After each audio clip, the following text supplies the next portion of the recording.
ശ്രീരാമ രാമ രാമ ശ്രീരാമചന്ദ്ര ജയ ശ്രീരാമ രാമ രാമ ശ്രീരാമഭദ്ര ജയ.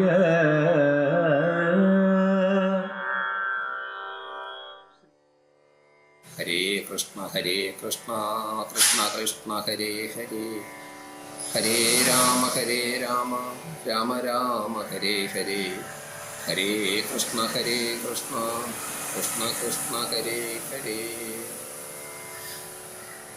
രാവണവധത്തിന് ശേഷം വിഭീഷണനെ രാജാവായി അവരോധിക്കുന്ന ആ കഥാസന്ദർഭം ഉദ്ധരിച്ചുകൊണ്ട് ഭാരതീയ രാജനീതിയുടെ ശ്രദ്ധേയമായ ഒരു സന്ദർഭമായി ഈ കഥാസന്ദർഭത്തെ വിശദീകരിക്കാറുണ്ട് എന്ന് നാം സൂചിപ്പിക്കുകയുണ്ടായി.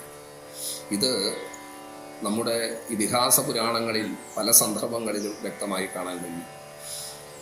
കംസനെ വധിക്കുന്ന ശ്രീകൃഷ്ണൻ കംസന്റെ രാജ്യം താൻ ഭരിക്കുകയല്ല ചെയ്യുന്നത്, കംസൻ തടവിലാക്കിയ ഉഗ്രസേന മഹാരാജാവിനെ പൂജിപ്പിച്ച് ഭരണാധികാരിയായി അവരോധിക്കുകയാണ് ചെയ്യുന്നത്.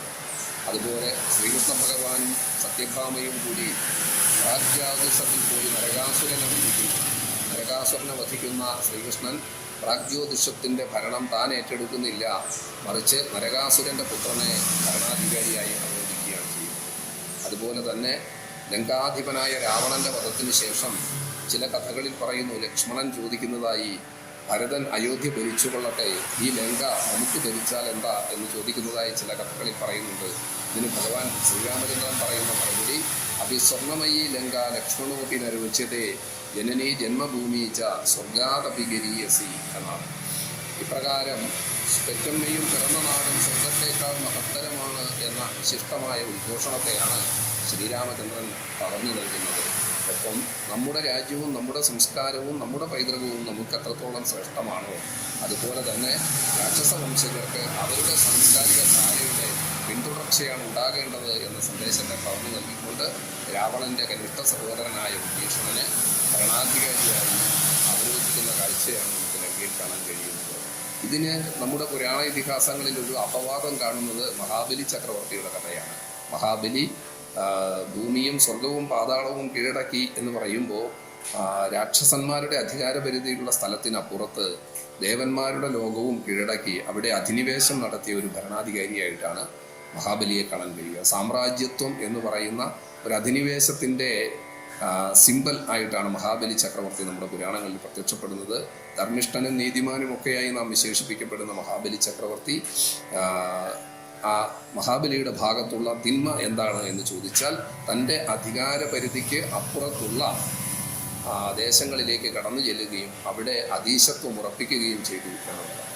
സാമ്രാജ്യത്വം എന്ന തിന്മയുടെ പ്രതിനിധിയായി മഹാബലിയെ നമുക്ക് ഇവിടെ കാണാൻ സാധിക്കും. അതുകൊണ്ടാണ് മഹാബലിയെ വാമനൻ ആ സ്ഥാനത്ത് നിന്ന് നിഷ്കാസനം ചെയ്യുന്നത് എന്ന ആ പ്രസക്തി കൂടി ഈ സന്ദർഭത്തിൽ കൂട്ടി വായിക്കേണ്ടതായിട്ടുണ്ട്. ഇവിടെ രാമായണ കഥയിൽ ശ്രീരാമചന്ദ്രൻ രാവണന്റെ വധത്തിന് ശേഷം ലങ്കയുടെ ആധിപത്യം താൻ ഏറ്റെടുക്കാൻ തയ്യാറാകുന്നില്ല, തൻ്റെ ആശ്രിതന്മാരായി മറ്റാരെയെങ്കിലും നിയമിക്കാൻ തയ്യാറാകുന്നില്ല, മറിച്ച് ആ രാവണ വംശത്തിൻ്റെ തന്നെ അവശേഷിക്കുന്ന പിന്തുണക്കാരനായ വിഭീഷണനെയാണ് ഭരണാധികാരിയായി അവരോധിക്കുന്നത് എന്നത് വളരെ ശ്രദ്ധേയമായി നാം വായിച്ചെടുക്കേണ്ട ഒരു പാഠമാണ്.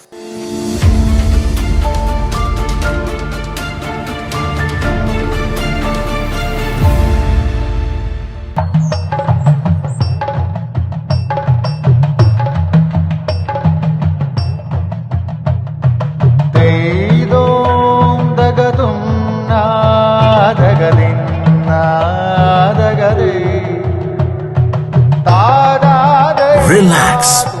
Redefine yourself.